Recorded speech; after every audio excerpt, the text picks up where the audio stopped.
Hey guys, today we're doing a Japanese candy kit that is super easy. It's called the Kabaya Petit Pastel ice cream chocolates.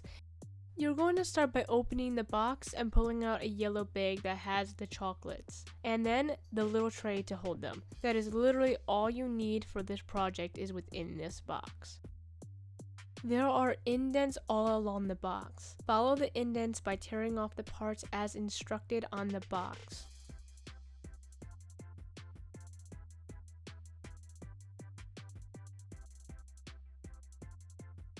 On the back, there are little characters you can cut out like animals and coins, but I choose not to. But you can if you want to add a little bit of an array to your food.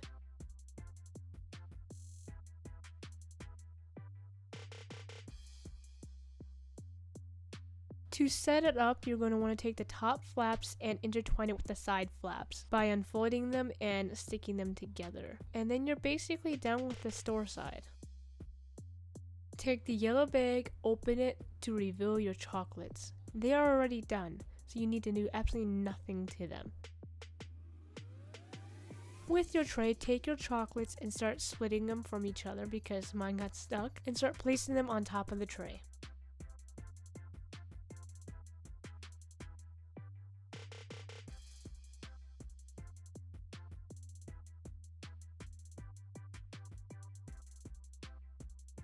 And then you're done. See, super easy, and you needed no ingredients. Honestly, I wasn't expecting it with this kit, but it was still fun. If you'd like to see more candy kits like this or any crafts, feel free to like, comment, and subscribe, and I hope you all have a great day.